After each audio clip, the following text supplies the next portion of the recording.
السلام عليكم ورحمة الله. الحمد لله وحده والصلاة والسلام على من لا نبي بعد. মহান আল্লাহ সুবহানাহু ওয়া তাআলার দরবারে শুকরিয়া আদায় করছি। আল্লাহ রাব্বুল আলামিন আমাদেরকে পবিত্র মাহে রমজান মাসে সেই সুদূর চীন দেশে থাকা মুমিন মুসলিম ভাইদেরকে নিয়ে কোরআনের একটি বিশেষ বিষয়ে দার্স প্রদান এবং শোনার জন্য আমাদেরকে সুযোগ করে দিয়েছেন। এই জন্য সে আল্লাহ তাআলার আলিশান দরবারে শুকরিয়া আদায় করে পড়ছি আলহামদুলিল্লাহ।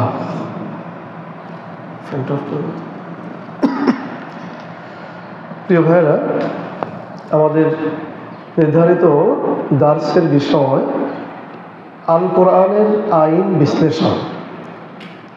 আজকে আমরা যে বিষয়টি নিয়ে আলোচনা করব, বিষয়টির শিরোনাম হচ্ছে আল কোরআনের আইন বিশ্লেষণ।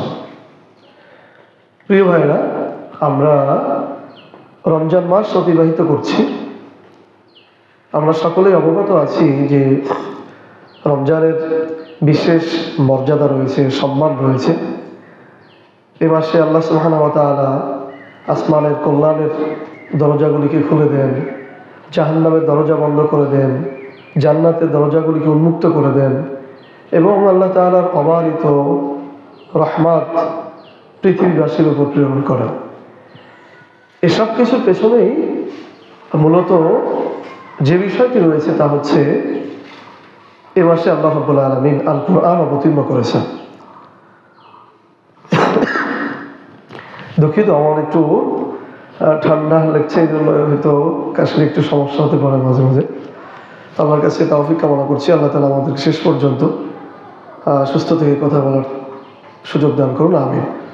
প্রিয় ভাইরা, তো আল্লাহ সুবহানাহু ওয়া তাআলা বলছেন শাহরু রমাদান আল্লাযী উনজিলা ফীহিল কুরআন। এটাই সেই রমজান মাস যেই মাসে কোরআন অবতীর্ণ করা হয়েছে। উনজিলা ফীহিল কুরআন, যেই মাসের মধ্যে কোরআনকে অবতীর্ণ করা হয়েছে। সূরা বাকারা আয়াত নম্বর 185। তাহলে মূলত রমজানের সম্মান হওয়ার পেছনে অন্যতম কারণই হচ্ছে এই মাসে আল্লাহ রাব্বুল আলামিন কোরআন অবতীর্ণ করেছেন। এখন আমরা রমজানকে কেন্দ্র করে আমরা বিভিন্ন বিষয় আলোচনা করে থাকি এবং শুনে থাকি, যেমন রমজানের ফজিলত, সেহরি ইফতারের নিয়ম কানুন ফজিলত, তারাবির ফজিলত, কোরআন তেলাওয়াতের ফজিলত, জাকাত, সদকা, ফিতরা ইত্যাদি বিষয়ে আমরা অনেক কিছু আলোচনা করে থাকি এবং শুনে থাকি। তবে একটি বিশেষ বিষয় আমাদের আলোচনা সাধারণত কম হয়ে থাকে, সেটি হচ্ছে কোরআনে আল্লাহ রাব্বুল আলামিন যে আইনগুলি অবতীর্ণ করেছেন, এই বিষয়গুলি সম্পর্কে আমাদের আলোচনা যেমন কম হয়ে থাকে, আমাদের শোনার সুযোগও কম থাকে। ইল্লা মাশাআল্লাহ আমাদের অনেক দায়ী ভাইয়েরা রয়েছেন, আলেম ওলামা রয়েছেন, তারা করে থাকেন। তো আমরাও সিদ্ধান্ত নিয়েছি যে কোরআনের এই আইনগুলো কিভাবে আমরা মানুষের কাছে আরও বেশি করে প্রচার প্রসার করতে পারি, সেজন্য আমরা এই বিষয়টি নির্ধারণ করেছি। প্রিয় ভাইরা, তো যেটা বলছিলাম, আল্লাহ সুবহানাহু ওয়া তাআলা বলছেন শাহরু রমাদান আল্লাযী উনজিলা ফীহিল কুরআন। এটি সে রমজান মাস যেই মাসে আল্লাহ রাব্বুল আলামিন কোরআন অবতীর্ণ করেছেন। এখন আমাদের জানার বিষয় যে কোরআনটিকে আল্লাহ তাআলা কেন অবতীর্ণ করলেন। আল্লাহ সুবহানাহু ওয়া তাআলা সূরা নিসার 105 নম্বর আয়াতে বলেছেন ইন্না আনজালনা ইলাইকাল কিতাব বিল হক লিতাহকুমা বাইনান নাস বিমা আরাকাল্লাহ। আল্লাহ বলছেন যে নিশ্চয়ই আমরা আপনার উপর কিতাব অবতীর্ণ করেছি সত্য সহকারে, এই জন্য যে আপনি যেন বিচার ফায়সালা করতে পারেন ঠিক সেইভাবে যেভাবে আল্লাহ তাআলা আপনাকে দেখিয়েছেন। সূরা নিসা আয়াত নম্বর 105। অর্থাৎ আল্লাহ সুবহানাহু ওয়া তাআলা বোঝাচ্ছেন যে এই যে কোরআন আমি অবতীর্ণ করেছি, এই অবতীর্ণ করার অনেকগুলি উদ্দেশ্য রয়েছে। তার মধ্যে অন্যতম একটি উদ্দেশ্য হচ্ছে যে আল্লাহ সুবহানাহু ওয়া তাআলা যেভাবে দেখিয়েছেন ঠিক সেভাবেই মানুষের মধ্যে বিচার ফায়সালা করা। প্রিয় ভাইরা, আমরা এই বিষয়টি কোরআনের এই আইন বিষয় নিয়ে আমরা আলোচনা করব, বিশ্লেষণ করব এবং যৌক্তিকভাবে আমরা প্রমাণ করার চেষ্টা করব যে কোরআনের যে আইন এটি মূলত মানুষের কল্যাণের জন্য, এটি বর্বর কিংবা অকল্যাণের জন্য নয়। আমরা এই কথাগুলি বলছি এই কারণে যে পৃথিবীতে এমন অসংখ্য মানুষ রয়েছে, সুশীল, শিক্ষিত, অমুসলিমদের মধ্যে তো রয়েছেই, এমনকি মুসলিমদের মধ্যেও রয়েছে, দূর দেশে যেমন রয়েছে এমনকি বাংলাদেশেও রয়েছে, যারা বলে থাকেন যে কোরআনের আইন হচ্ছে বর্বর এবং নিষ্ঠুর, আর এই আইনগুলি সেকেলে যেটা দিয়ে আসলে বিচার ফায়সালা করা সম্ভব নয়। এ ধরনের আইন দিয়ে বিচার ফায়সালা করলে মানবাধিকার লঙ্ঘিত হবে, নিষ্ঠুরতা প্রকাশ পাবে। তো আমরা সেটাই প্রমাণ করতে চাই যে না, কোরআনের আইন বর্বর নয় এবং এটি মানবতার জন্য নিষ্ঠুরতা নয়, বরং কল্যাণকর। প্রিয় ভাইয়েরা, আমরা আজকে 5টি আইন নিয়ে আলোচনা করব। 5টি কোরআনের আইন নিয়ে আমরা বিশ্লেষণ করব এবং প্রমাণ করার চেষ্টা করব যে কোরআনের আইনই মানবতার জন্য কল্যাণকর, ন্যায় এবং ইনসাফপূর্ণ। প্রিয় ভাইয়েরা,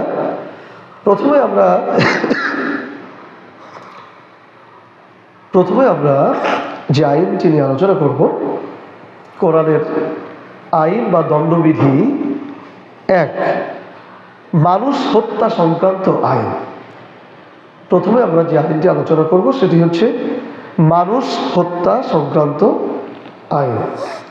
আল্লাহ সুবহানাহু ওয়া তাআলা এই আইনে বলছেন, ইয়া আইয়ুহাল্লাযীনা আমানু কুতিবা আলাইকুমুল কিসাস ফিল কতলা আল হুররু বিল হুররি ওয়াল আবদু বিল আবদি ওয়াল উনসা বিল উনসা ফামান উফিয়া লাহু মিন আখিহি শাইউন ফাত্তিবাউন বিল মারুফ ওয়া আদাউ ইলাইহি বিইহসান যালিকা তাখফীফুম মির রাব্বিকুম ওয়া রাহমাহ। সূরা বাকারা আয়াত নম্বর 178। প্রিয় ভাইরা, আল্লাহ তাআলা এখানে বলছেন, হে ঈমানদারেরা, তোমাদেরকে হত্যার ব্যাপারে কিসাসের বিধান দেওয়া হয়েছে, অর্থাৎ প্রতিশোধ গ্রহণের বিধান দেওয়া হয়েছে। আল হুররু বিল হুররি, স্বাধীন ব্যক্তির পরিবর্তে স্বাধীন ব্যক্তি, ওয়াল আবদু ওয়াল আবদি বিল আবদি, দাসের পরিবর্তে দাস, নারীর পরিবর্তে নারী, এভাবে প্রতিশোধের ব্যবস্থা দেওয়া হয়েছে। অর্থাৎ কোনো স্বাধীন ব্যক্তি যদি কোনো অন্য স্বাধীন ব্যক্তিকে হত্যা করে ফেলে, তাকে প্রমাণ সাপেক্ষে বিচার করে তাকেও হত্যা করা হবে।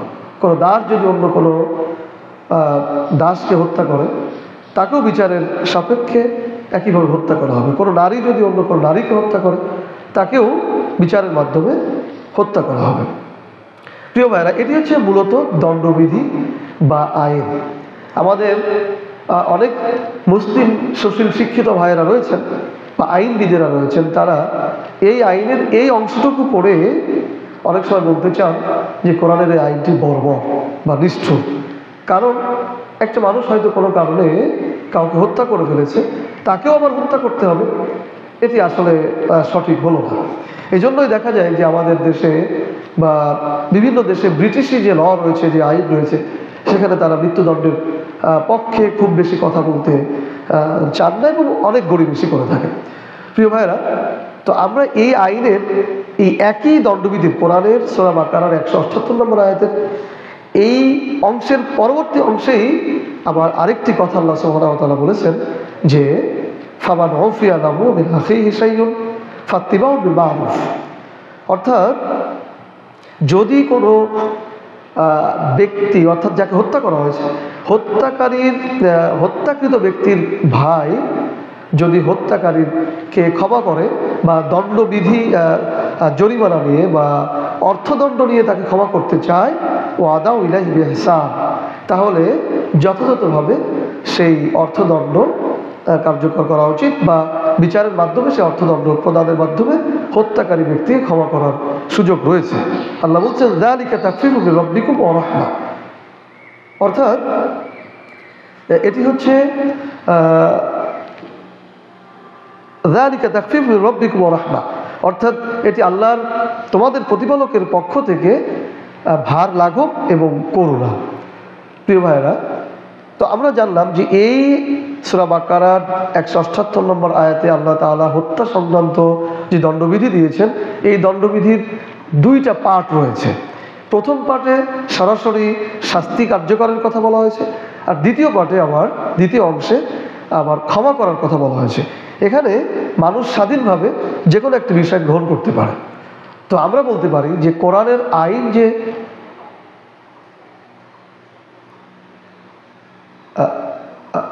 একটু আগে কি ঠিক ছিল প্রিয় ভাইরা? হ্যাঁ হ্যাঁ, রিপিট হচ্ছে না। জি জি জি, জাযাকাল্লাহ খায়ের। এখন ঠিক আছে? জি জি জি জি, জাযাকাল্লাহ খায়ের। তো প্রিয় ভাইরা, আমরা যেটা যৌক্তিকভাবে বোঝাতে যাচ্ছিলাম, আসলে বিষয়টি হচ্ছে আমরা তো মুসলিম, আমরা নির্দ্বিধায় বিশ্বাস করি যে কোরআনের আইন মানবতার জন্য কল্যাণকর, সারা পৃথিবীবাসীর জন্য কল্যাণকর, শুধু মুসলিমদের জন্যই নয়, সকল মানুষের জন্য কল্যাণকর। তো আমরা যেহেতু যৌক্তিকভাবে প্রমাণ করার কথা মুসলিমদের জন্য না, কারণ মুসলিমরা তো এটা বিশ্বাস করেই, কিন্তু মুসলিমদের মধ্যে যারা অন্য শিক্ষায় শিক্ষিত হয়ে, ব্রিটিশি শিক্ষায় শিক্ষিত হয়ে বা অন্য আদর্শে বিশ্বাসী হয়ে যারা কোরআনের আইনকে বর্বর বলতে চান, আমরা মূলত তাদের জন্যই কথাটা বলছি যে আসলে কোরআনের আইন কখনোই বর্বর নয়, বরং এটি যৌক্তিকভাবে প্রমাণিত যে মানুষের জন্য এটা কল্যাণকর। প্রিয় ভাইরা, আমরা দ্বিতীয় আইনটিতে আমরা চলে যাব। 2 নম্বর যে আইনটি আমরা বিশ্লেষণ করব সেটি হচ্ছে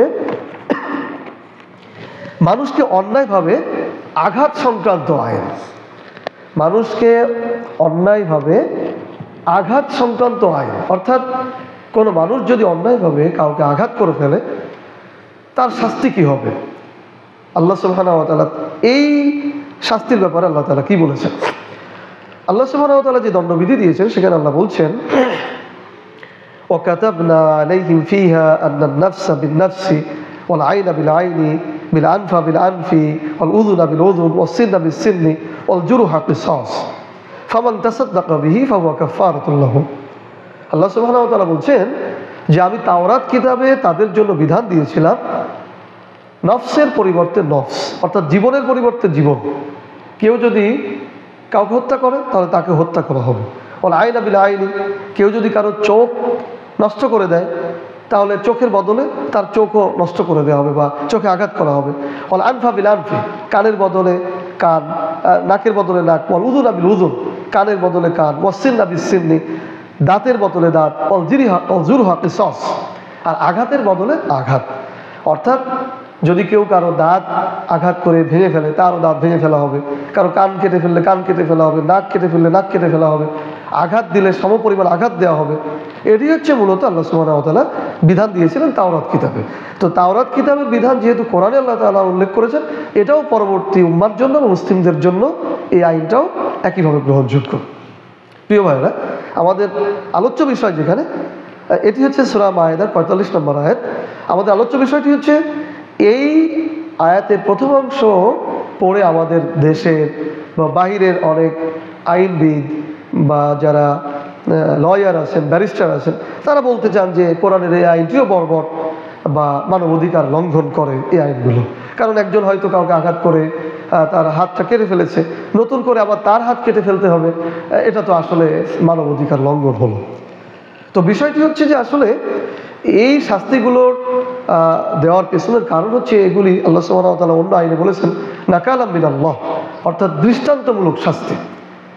যদি কেউ এ ধরনের কোনো অপরাধ করে থাকে আর অপরাধ করার পর বিচারের সাপেক্ষে, প্রমাণের সাপেক্ষে যদি তারও এ ধরনের শাস্তি দেওয়া হয়, তাহলে অন্য মানুষগুলো এই শাস্তি দেখে নিজেদেরকে অন্যায় থেকে বিরত রাখবে। এই জন্যই আল্লাহ সুবহানাহু ওয়া তাআলা মূলত এই আইনগুলো দিয়েছেন। তাছাড়াও এই আইনেরও একটি অংশ রয়েছে যেখানে মানবতা পূর্ণ বিধান রয়েছে। এই আইনেরই শেষ অংশে আল্লাহ সুবহানাহু ওয়া তাআলা বলেছেন ফামান তাসাদ্দাকা বিহি ফাহুয়া কাফারাতুল লাহু, অর্থাৎ যদি কেউ আঘাতপ্রাপ্ত হওয়ার পর আঘাতকারীকে ক্ষমা করে দেয় তাহলে ফাহুয়া কাফারাতুল লাহু, ওই আঘাতকৃত ব্যক্তির অন্যান্য পাপের পাপ মোচন হবে এই আঘাতকারী ব্যক্তিকে ক্ষমা করে দেওয়ার জন্য। তার মানে পরোক্ষভাবে আল্লাহ সুবহানাহু ওয়া তাআলা ক্ষমার কথাটাও উল্লেখ করেছেন। সুতরাং আমরা এই আইনের ক্ষেত্রেও বলতে পারি যে যারা বলছেন যে কোরআনের আইনটি বর্বর বা মানবতা লঙ্ঘন করে, বিষয়টি আসলে যৌক্তিক নয়। কারণ আমরা দেখেছি যে এখানে যেমন প্রতিশোধ গ্রহণের কথা বলা হয়েছে, আবার ক্ষমার কথাও বলা হয়েছে। যদি প্রতিশোধ নিতে চায় তাহলে সে নিতে পারবে, আবার যদি ক্ষমা করে দেয় তাহলে তার অন্যান্য পাপের কাফারা হবে, আল্লাহ তাআলা তাকে ক্ষমা করে দেবেন। সুতরাং আমরা বলতে পারি যে কোরআনের আইন হচ্ছে মানবতার জন্য কল্যাণকর এবং ইনসাফপূর্ণ, আর মানুষের জন্য এটা কখনোই নিষ্ঠুর নয়।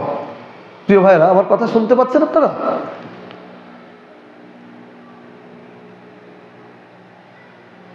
জি জি, জাযাকাল্লাহ খায়র। জি প্রিয় ভাইরা, কোরআনের আইন বা দণ্ডবিধি নম্বর 3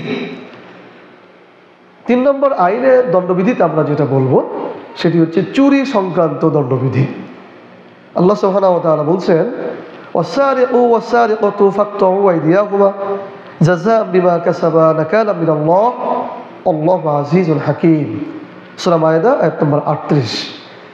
আল্লাহ সুবহানাহু ওয়া তাআলা বলছেন যে পুরুষ চোর এবং নারী চোর উভয়ের হাত কেটে দাও, জাযাআন বিমা কাসাবা নাকালাম মিনাল্লাহ। এটি হচ্ছে তাদের জন্য দৃষ্টান্তমূলক শাস্তি আল্লাহর পক্ষ থেকে। আল্লাহু আজিজুল হাকীম, আর আল্লাহ সুবহানাহু ওয়া তাআলা হচ্ছে পরাক্রমশালী এবং প্রজ্ঞাময় বিচারক। এই আইনেরও একটি, যদিও বাহ্যিকভাবে হঠাৎ করে এটা মনে হতে পারে যে আসলে একজন লোক হয়তো অভাবের তাড়নায় চুরি করে ফেললো, তো তার হাত কেটে দিতে হবে, এটা আসলে তো মানবাধিকার লঙ্ঘন, এরকম স্বাভাবিকভাবে মনে হতে পারে। কিন্তু আসলে এই আইনেরও একটি মানবতার দিক রয়েছে। সেই দিকটি হচ্ছে এই যে চুরি করলেই তার হাতটি একেবারে কাঁধ থেকেই কেটে দেওয়া হবে, জোড়া থেকে কেটে নেওয়া হবে, ব্যাপারটি এমন নয়। আর এই আইন যেখানে সেখানেই বাস্তবায়ন করা হবে বিষয়টি তাও না, বরং যেই রাষ্ট্রে ইসলামী ইমারা প্রতিষ্ঠিত হবে, ইসলামী খেলাফত প্রতিষ্ঠিত হবে, কোরআনের আইন প্রতিষ্ঠিত হবে, সেখানে আগে থেকেই মানুষের অভাব অনটন মেটানোর চেষ্টা করা হবে। জাকাত ভিত্তিক অর্থ ব্যবস্থার মাধ্যমে, অন্যান্য ব্যবস্থার মাধ্যমে বেকারত্ব ঘোচানোর চেষ্টা করা হবে, মানুষের অভাব যেন না থাকে সে ব্যবস্থা করা হবে। এরপর যদি কেউ অভ্যাসগত কারণে চুরি করে, তখন বিচারের মাধ্যমে চুরির যে মাত্রা, সেই মাত্রা অনুযায়ী তার হাত কেটে দেওয়া হবে। এক্ষেত্রে ফিকহের মাসালায় অনেক বিষয় রয়েছে যে 10 দিরহামের নিচে চুরি করলে তার হাত কাটা হবে না, বরং 10 দিরহামের মূল্যমানের উপরে যে চুরি করলে তার হাত কাটা হবে। এবং কোনো ফুকাহাগণ অভিমত দিয়েছেন যে আঙ্গুলের অগ্রভাগ কাটা হবে বা কবজি কাটা হবে, এভাবে দেওয়া হয়েছে। তো কাজেই এখানে যে চুরি করার সাথে সাথে তার হাত কেটে দেওয়া হবে, আমাদের দেশে যেমন চোর ধরা পড়লেই তার ভালো মন্দ কোনো কিছু বিচার বিবেচনা বিশ্লেষণ না করেই তাকে পিটায় অনেক সময় মেরেই ফেলা হয়, তো বিষয়টি আসলে এরকম নয়। আগে রাষ্ট্রের আইন কাঠামো সমস্ত কিছু সঠিক করা হবে, মানুষকে জানানো হবে, অপমানটন ঘোচানো হবে, তারপরেই এই আইন কার্যকর হবে। অন্যথায় আসলে এই আইন বাস্তবায়ন করা হবে, বিষয়টি এমন নয়। তো আমরা যেটা বোঝাতে যাচ্ছিলাম যে আসলে কোরআনের এই আইনটিও যে বর্বর, ব্যাপারটি এমন নয়। আমরা একটি ঘটনা উল্লেখ করতে পারি যে চুরি সংক্রান্ত হযরত ওমর রাদিয়াল্লাহু তাআলা আনহুর শাসন আমলের এমন একটি ঘটনা ইতিহাসে উল্লেখ করা হয়েছে যে একজন কর্মচারী ভৃত্য, সে তার মালিকের কাজ করত। তো দীর্ঘ কয়েক মাস মালিক তার বেতন প্রদান করছিল না, তার পারিশ্রমিক দিচ্ছিল না। তো তার বাড়িতে তার আত্মীয় পরিজন অসুস্থ থাকার কারণে সে না বলেই মালিকের যে অর্থ ছিল সেখান থেকে সে নিজের যে শ্রমের পাওনা ছিল সেটা সে নিয়ে বাড়িতে চলে যায়। পরবর্তীতে ইসলামী আদালতে মালিক বিচার দেন যে সে আমার অর্থ আত্মসাৎ করে বা চুরি করে পালিয়েছে। তো তাকে গ্রেফতার করার পর তাকে আত্মপক্ষ সমর্পণ করে কথা বলতে সুযোগ দেওয়া হয়। তখন সেই কর্মচারী বলে যে আসলে আমি চুরি করা আমার অভ্যাস নয়, আমি মূলত চুরি করেছিলাম যে আমার মালিক আমার পাওনাগুলি ঠিকমতো দিচ্ছিলেন না, এদিকে আমার পরিবার পরিজন অসুস্থ ছিল, তাদের সেবা শুশ্রূষা বা চিকিৎসা করার জন্যই মূলত আমাকে অর্থ নিতে বাধ্য করা হয়েছে। তখন যিনি কাজী ছিলেন, বিচারক ছিলেন, তিনি মালিককে ধমক দিয়ে বলেছিলেন যে তুমি তার পাওনা যথাযথভাবে পূরণ করনি, এজন্যই সে চুরি করতে বাধ্য হয়েছে। পরবর্তীতে কোনো শ্রমিক যদি চুরি করতে বাধ্য হয় তোমাদের পাওনা না মেটানোর জন্য, তাহলে শ্রমিকের শাস্তি দেওয়া বাদ দিয়ে তোমাদের মতো মালিকদেরকে শরিয়াতের আইন অনুযায়ী বিচার করা হবে। তো এই যে একটি দৃষ্টান্ত, যে তখন কিন্তু সে চোরের হাত কাটা হয়। তার মানে আমি যেটা বোঝাতে চাচ্ছি যে আসলে চুরি করলেই তার হাত কেটে দেওয়ার বিষয়টি এমন নয়, পরিস্থিতি বিবেচনায় এ ধরনের শাস্তি কার্যকর করা হবে। প্রিয় ভাইরা, তো আমরা বলতে পারি যে কোরআনের আইন আসলে বর্বর নয়, বরং এটি মানবতার জন্য কল্যাণকর। প্রিয় ভাইরা, কোরআনের আইন বা দণ্ডবিধি নম্বর 4, আমরা 4 নম্বরে যে দণ্ডবিধিটি আলোচনা করব সেটি হচ্ছে সন্ত্রাসী কর্মকাণ্ড বা ডাকাতি সংক্রান্ত আইন। সন্ত্রাসী কর্মকাণ্ড বা ডাকাতি সংক্রান্ত আইন। এ প্রসঙ্গে সূরা মায়েদার 33 নম্বর আয়াতে একটি দণ্ডবিধি রয়েছে। আল্লাহ সুবহানাহু ওয়া তাআলা বলছেন, ইন্নামা জাযাউল্লাযীনা ইউহারিবুনাল্লাহ ওয়া রাসূলাহু ওয়া ইয়াসআউনা ফিল আরদি ফাসাদা আন ইউকাত্তালু আও ইউসাল্লাবু আও তুকাত্তা আইদিহিম ওয়া আরজুলুহুম বিল খিলাফ আও ইয়ানফাউ মিনাল আরদ ইল্লাল্লাযীনা তাবু মিন ক্বাবলি আন তাকদিরু আলাইহিম ফা'লামু আন্নাল্লাহা গফুরুর রহিম। সূরা মায়েদা নম্বর 34। প্রিয় ভাইরা, আল্লাহ সুবহানাহু ওয়া তাআলা এখানে বলছেন, নিশ্চয়ই যারা আল্লাহ ও তার রসুলের বিরুদ্ধে যুদ্ধ করে, ওয়ায়াসআউনা ফিল আরদি ফাসাদা, এবং জমিনে ফাসাদ সৃষ্টি করে বা সন্ত্রাসী কর্মকাণ্ড সংগঠিত করে, আইয়ুকাত্তালু, তাদেরকে গ্রেফতার করে বা তাদেরকে ধরে তাদের হত্যা করা হবে, আও ইউসাল্লাহু, অথবা তাদেরকে শুলে চড়ানো হবে, আও তুকাত্তা আইদিহিম আরজুলুহুম মিন খিলাফ, অথবা তাদেরকে বিপরীত দিক থেকে হাত পা কেটে ফেলা হবে। অর্থাৎ ডান পা কাটলে বাম হাত কাটা হবে, আবার যদি বাম পা কাটা হয় তাহলে ডান হাত কেটে ফেলা হবে। এভাবে বিপরীত দিক থেকে তার হাত পা কেটে ফেলা হবে। আও ইয়ানফাউ মিনাল আরদ, অথবা তাদেরকে দেশ থেকে বহিষ্কৃত করা হবে। তো এখানে আল্লাহ সুবহানাহু ওয়া তাআলা 3টি শাস্তির কথা বলেছেন। যারা জমিনে ফাসাদ সৃষ্টি করবে, আল্লাহ তার রাসূলের বিরুদ্ধে যুদ্ধ করবে, ডাকাতি করবে, সন্ত্রাসী কর্মকাণ্ড বাস্তবায়ন করবে, তাদের ব্যাপারে। তো 3টি শাস্তির ব্যাপারেই প্রত্যেকটির পরেই আও শব্দটি ব্যবহার করা হয়েছে। আও মানে অথবা, অর্থাৎ এটা ছাড়া এটা করা যেতে পারে, এটা ছাড়া এটা করা যেতে পারে, এটা ছাড়া এটা করা যেতে পারে, এভাবে আল্লাহ তাআলা বলেছেন। অর্থাৎ তাদের অপরাধের মাত্রা অনুযায়ী তাদেরকে হত্যা করা হতে পারে, তাদেরকে শুলে চড়ানো হতে পারে, তাদেরকে বিপরীত থেকে হাত পা কেটে ফেলা হতে পারে, অথবা তাদেরকে দেশ থেকে বহিষ্কার করা হতে পারে। তো এই আইনগুলো পড়েও যারা ইসলাম বিরোধী, মুসলিম বিরোধী, যারা কোরআন বিরোধী, তারাও বলতে চান যে এটাও তো আসলে মানবতা বিরোধী অপরাধ, তাদেরকে ধরে কারাগারে আটকে রাখা হোক, কিন্তু তাদেরকে এভাবে শাস্তি দিতে হবে কেন? তো তারা মূলত কোরআনের এই আইনের প্রথম অংশটি পড়েছে, দ্বিতীয় অংশটি পড়ে নেয়। অযথাই মানে ইসলামের বিরোধিতা করতে হবে বা মুসলিমদের বিরোধিতা করতে হবে, কোরআনের বিরোধিতা করতে হবে, তাই তারা এই ধরনের কথা বলে থাকে। বা কোরআনের আইনের উপরে প্রচলিত যে মানব রচিত আইন রয়েছে, ব্রিটিশি আইন রয়েছে, এই আইনগুলো যাতে বাস্তবায়ন করা যায়, এই জন্যই মূলত তারা এই কথাগুলো বলে থাকে। তারা শেষ অংশটি না পড়েই এই আয়াতের পরবর্তীতে যে আয়াতটি রয়েছে, সে আয়াতে এই আয়াতের সম্পূরক আইন বা এই দণ্ডবিধির সম্পূরক আইন আল্লাহ সুবহানাহু ওয়া তাআলা বলছেন, ইল্লাল্লাযীনা তাবু মিন ক্বাবলি আন তাকদিরু আলাইহিম ফা'লামু আন্নাল্লাহা গফুরুর রহিম। অর্থাৎ আল্লাহ বলছেন, যদি তারা মিন ক্বাবলি আন তাকদিরু আলাইহিম, গ্রেফতারের পূর্বে যদি তারা তাওবা করে নেয়, যদি তারা আত্মসমর্পণ করে, যদি তারা ফিরে আসে, ফা'লামু আন্নাল্লাহা গফুরুর রহিম, যদি তারা তাওবা করে ফিরে আসে, ফা'লামু, তাহলে তারা জেনে রাখুক, আন্নাল্লাহা গফুরুর রহিম, নিশ্চয় আল্লাহ তাআলা ক্ষমাশীল এবং দয়ালু। সূরা মায়েদা নম্বর 34। তাহলে আমরা পরবর্তী আয়াতের মাধ্যমে জানলাম যে সন্ত্রাসী কর্মকাণ্ড করার পর, ডাকাতি সংগঠিত করার পর বা অন্যান্য কাজ করার পরও যদি তারা তওবা করে, আত্মসমর্পণ করে, ফিরে আসে, তাহলে আল্লাহ রাব্বুল আলামিন তাদেরকে ক্ষমার ঘোষণা দিয়েছেন এবং ওই শাস্তিগুলো থেকে তাদেরকে ক্ষমার কথা বলেছে। সুতরাং এটাও আমরা বলতে পারি যে এই আইনটিও বর্বর নয়। প্রিয় ভাইরা, আপনারা সুদূর চীন থেকে শুনতেছেন, এখানে নিশ্চয়ই আপনারা শিক্ষিত ভাইরা রয়েছেন, জ্ঞানী ভাইরা রয়েছেন।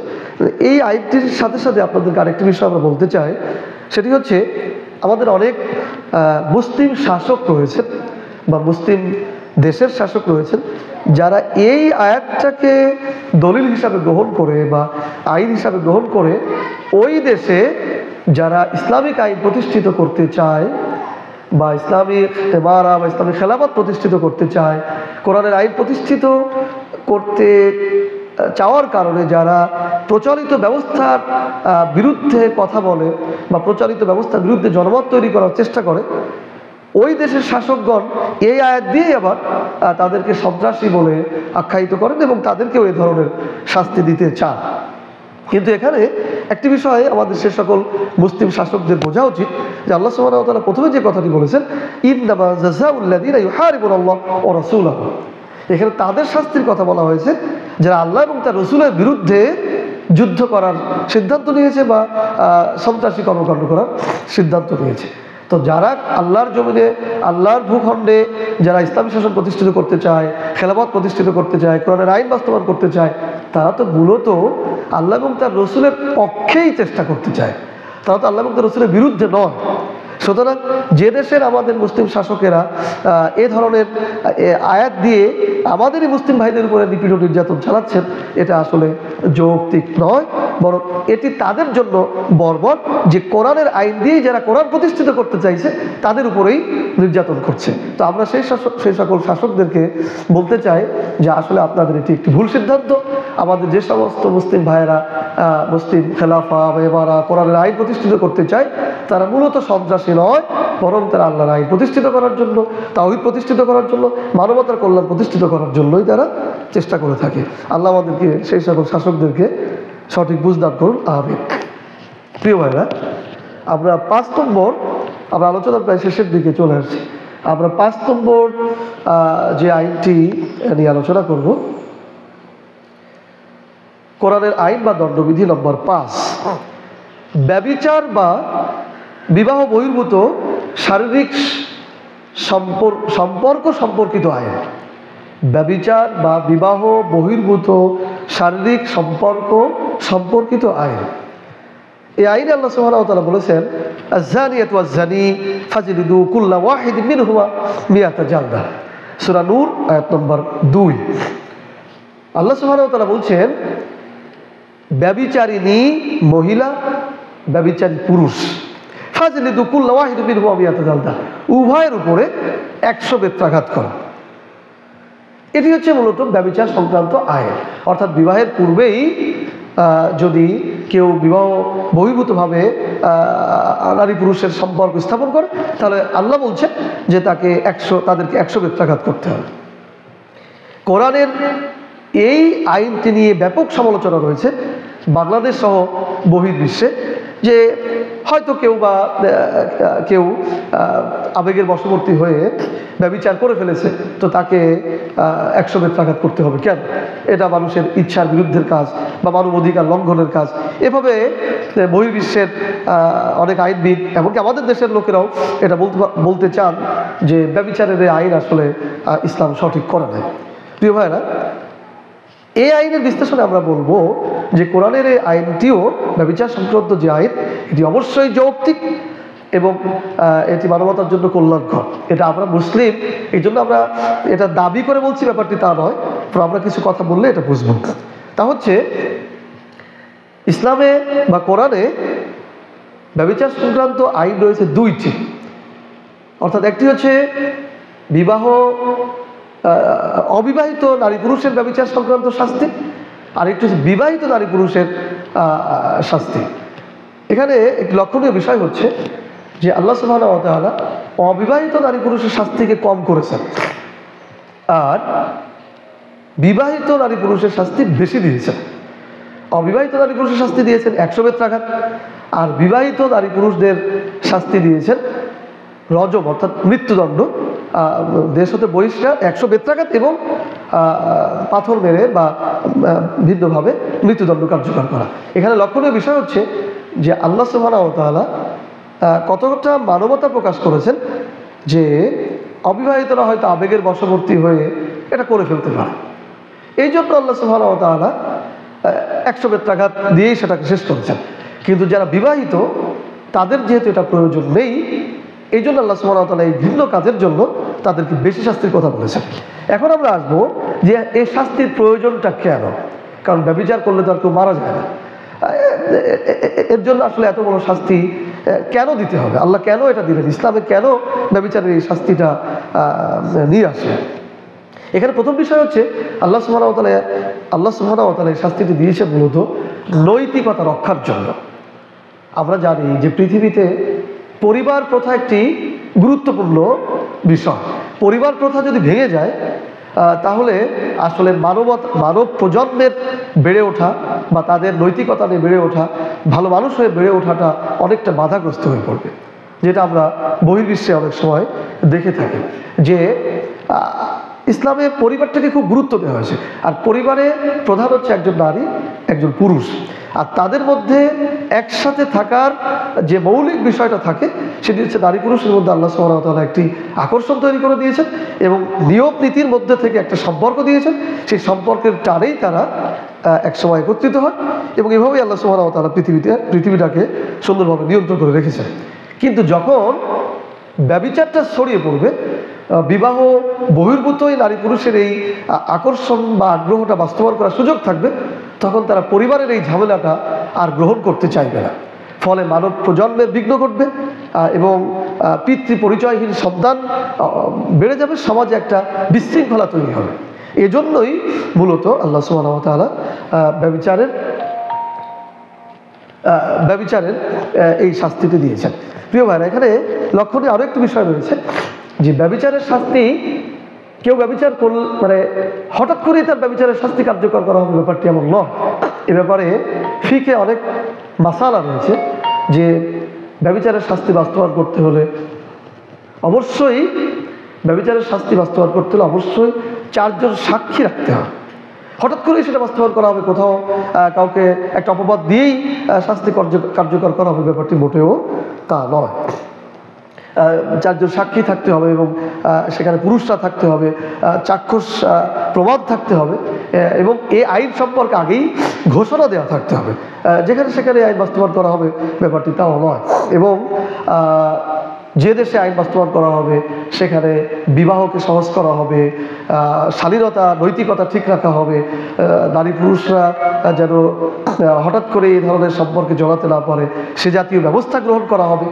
তারপর যারা নৈতিক চরিত্র স্খলনের পরে এই ধরনের কাজ করবে তাদের জন্য এই শাস্তি কার্যকর করা হবে। প্রিয় ভাইরা, আরও একটি বিষয় রয়েছে, সেটি হচ্ছে যদি কোনো নারীকে বাধ্য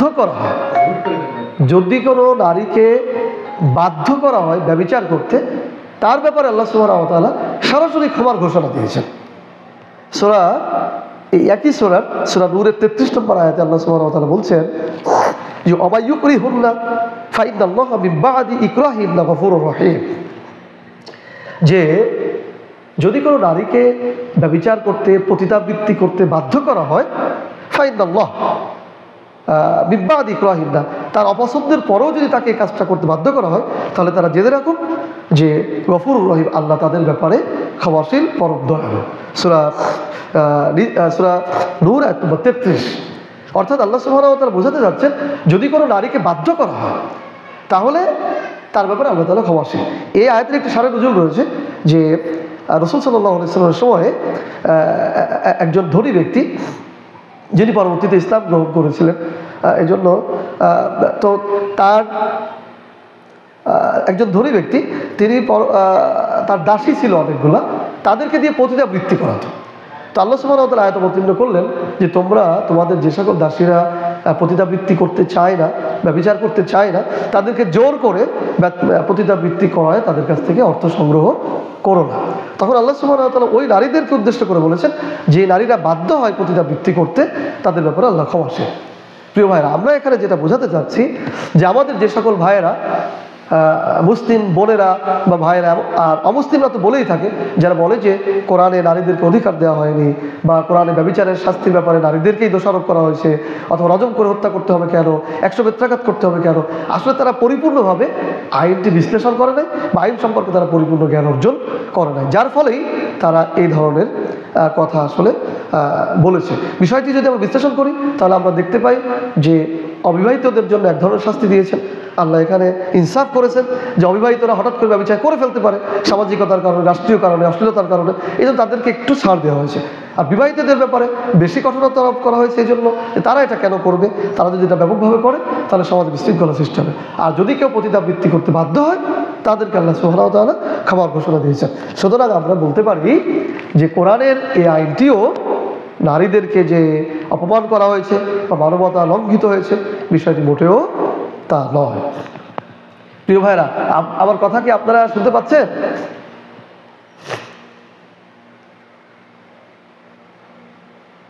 জি, জাযাকাল্লাহ খায়ের ভাই। জি, আলহামদুলিল্লাহ। আসলে আমি একটু ঠান্ডার সমস্যার কারণে একটু হয়তো সমস্যা আছে, দুঃখিত, ক্ষমা সুন্দর দৃষ্টিতে দেখবেন।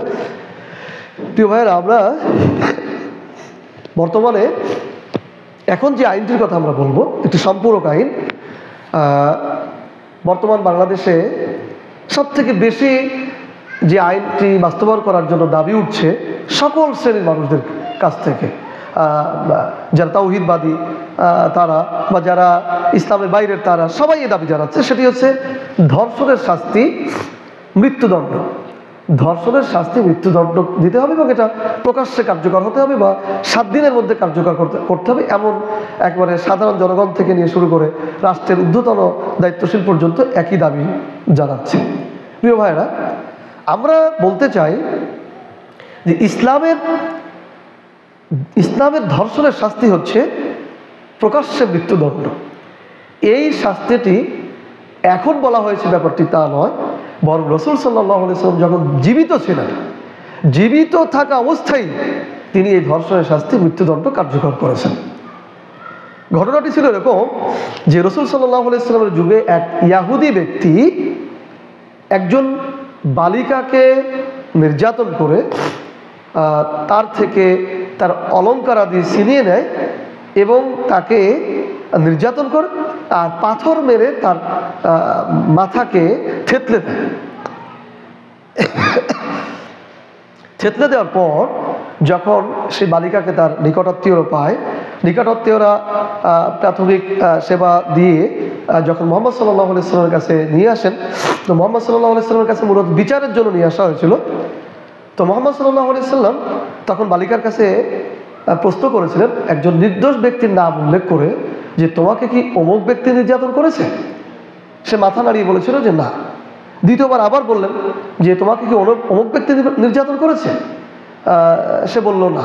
তৃতীয়বার যে ব্যক্তি মূলত অপরাধী ছিল, যে কাজটি করেছিল, তার নাম উল্লেখ করে মুহাম্মদ সাল্লাল্লাহু আলাইহি ওয়াসাল্লাম বললেন যে তোমাকে কি ওই ব্যক্তি নির্যাতন করেছে? তখন সে হ্যাঁ সূচক মাথা নেড়ে বলল যে হ্যাঁ, সে আমাকে নির্যাতন করেছে বা আমার অলঙ্কারাদি ছিনিয়ে নিয়েছে। তখন রাসূল সাল্লাল্লাহু আলাইহি ওয়াসাল্লাম সেই ইয়াহুদি ব্যক্তিকে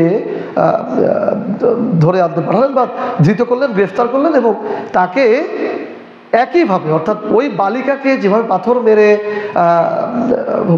মাথা থেতলে দিয়েছিল এবং ওই বালিকা শেষ পর্যন্ত নিহত হয়, ঠিক একইভাবে ওই ইয়াহুদি ব্যক্তিকেও রাসূল সাল্লাল্লাহু আলাইহি ওয়াসাল্লাম বিচার করে দেন, রায় দেন যে তাকেও যেন একইভাবে পাথর মেরে তার মাথাকে থেতলে দিয়ে তাকে তার মৃত্যুদণ্ড কার্যকর করা হয়। প্রিয় ভাইরা, এই হাদিসটি রয়েছে বুখারী শরীফ তালাক অধ্যায়ে, এই হাদিসটি রয়েছে। তো আমরা এই হাদিসটির মাধ্যমে প্রমাণ করতে চাই যে আজকে যে দাবিটি উঠছে যে ধর্ষণের শাস্তি মৃত্যুদণ্ড কার্যকর করা হোক, তো এই শাস্তি তো ইসলাম আরও অনেক আগেই দিয়েছে, সেই শুরু থেকেই দিয়েছে। নারীর সম্মান রক্ষার জন্য, নারীকে হেফাজত করার জন্য, নারীর মর্যাদা বৃদ্ধির জন্য আজ থেকে 1000 বছর আগেই রাসূল সাল্লাল্লাহু আলাইহি ওয়াসাল্লাম এই শাস্তিটি, এই দণ্ডবিধি দিয়েছেন এবং এই আইনও কার্যকর করেছেন। কাজেই আমরা বলতে চাই যে আজকের যে ভাইয়েরা, যে বোনেরা দাবি জানাচ্ছেন যে ধর্ষণের শাস্তি মৃত্যুদণ্ড কার্যকর করা হোক, হ্যাঁ, তাদের দাবির সাথে আমরা একমত, কিন্তু আমাদের দেশের যেহেতু অধিকাংশই মুসলিম ভাইরা রয়েছেন, এই মুসলিম ভাইরা যদি ইসলামিক শাসন চায়, কোরআনের আইন চায়, আমরা দেখেছি কিছুদিন আগে, হয়তো আপনারাও দূরে থাকেন, আপনারাও নেটের মাধ্যমে জানেন যে আমাদের দেশে একটি নামকরা স্কুল ভিকারুন্নেসা স্কুল, এই স্কুলের মেয়েরা সরাসরি দাবি জানালো যে আমরা ইসলামিক জাস্টিস চাই, অর্থাৎ ইসলামের যে ধর্ষণের বিচার রয়েছে সেটা চাই। তো আজকে আমরা যদি ইসলামের যেই আইনগুলো রয়েছে, কোরআনের যে আইনগুলো রয়েছে সেটা যদি আমরা বাস্তবায়ন চাই, তাহলে আমরা কিন্তু যাবতীয় বিষয় থেকেই, যাবতীয় অনাচার, যাবতীয় দুরাচার থেকে আমরা মুক্ত থাকতে পারবো। বিশেষ করে আমাদের দেশে ধর্ষণের যে মহামারী সৃষ্টি হয়েছে, এই মহামারী আকার ধারণ করেছে, এই ধর্ষণ থেকে আমরা আমাদের মা বোনদেরকে নিরাপত্তা দিতে পারবো। প্রিয় ভাইয়েরা, পরিশেষে আমরা বলতে চাই যে আমরা এতক্ষণ কোরআনের আইনের যে বিশ্লেষণ করলাম, আমি আপনাদেরকে এলোমেলোভাবে যেটা বোঝাতে চেয়েছি যে যারা বলতে চায় যে কোরআনের আইন বর্বর, নিষ্ঠুর, সেকেলে, এটা দিয়ে এখন আর রাষ্ট্র পরিচালনা করা বা এটা অপরাধ নিয়ন্ত্রণ করা সম্ভব নয়, তাদের এই কথা একেবারেই ভিত্তিহীন, উদ্দেশ্য প্রণোদিত এবং ইসলামকে পরাজিত করে রাখার জন্য, কোরআনকে অপমানিত করার জন্য।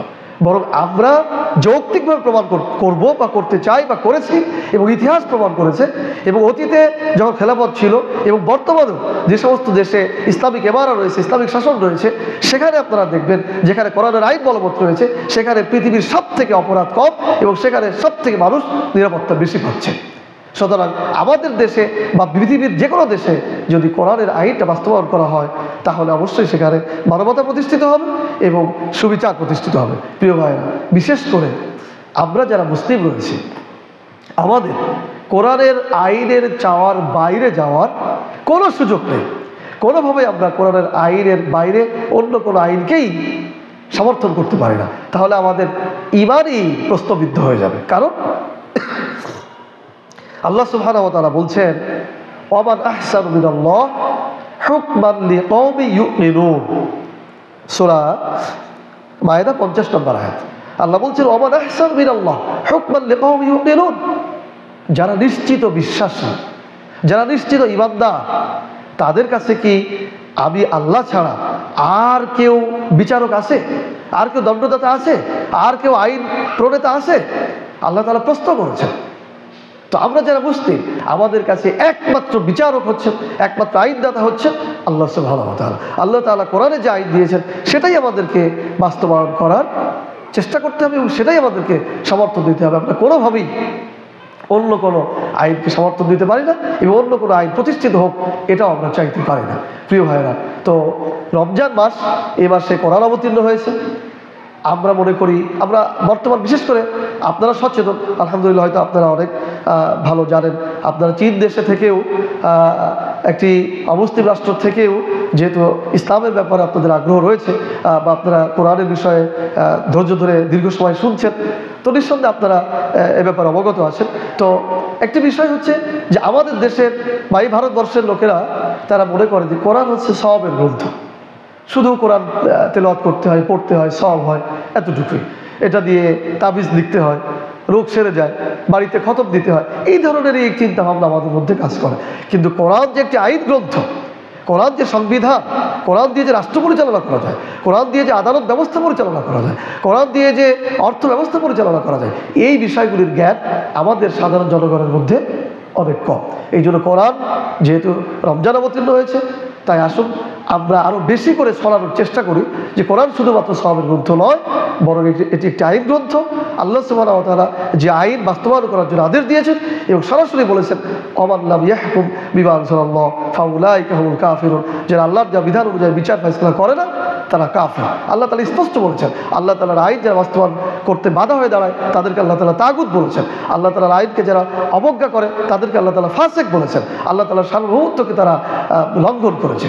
তো আমাদের উচিত আমরা যে যেখানেই থাকি না কেন, আমাদের উচিত আমরা যে যেখানেই থাকি না কেন, যে যে দেশেই থাকি না কেন, সেখান থেকেই যেন আমরা কোরআনের আইন প্রচার করতে পারি এবং মুসলিম দেশে, বিশেষ করে আমাদের এই বাংলাদেশে ইসলামের আইন যেন প্রতিষ্ঠিত হয়, সেই ব্যাপারে আমরা যে যেখানে আছি সেখান থেকে যেন আমরা সহযোগিতা করতে পারি। আল্লাহ সুবহানাহু ওয়া তাআলা আমাকে এবং দীর্ঘক্ষণ আপনারা সেই সুদূর চীন দেশে থেকে যারা শুনলেন আমাদের সকলকে কোরআনের এই আইন প্রচার প্রসার এবং প্রতিষ্ঠার জন্য গ্রহণ করুন এবং রমজানের যে বারাকা রয়েছে সেই বারাকা আল্লাহ রাব্বুল আলামিন আমাদেরকে দান করুন। আমরা সকলেই বলছি আমিন। প্রিয় ভাইরা, আমাদের দেশে আজানের সময় হয়ে গেছে। আপনাদের যদি কোনো কথা থাকে তো আমরা আজানের পরে যেয়ে আপনাদের কথা শুনবো ইনশাআল্লাহ। আমরা মৌলিক যে আলোচনা নির্ধারিত বিষয় আল কোরআনের আইন বিশ্লেষণ আমরা এখানেই শেষ করছি। সুবহানাকাল্লাহুম্মা ওয়া বিহামদিক আশহাদু আল্লা ইলাহা ইল্লা আনতা আস্তাগফিরুকা ওয়া আতুবু ইলাইক। আসসালামু আলাইকুম ওয়া রাহমাতুল্লাহ।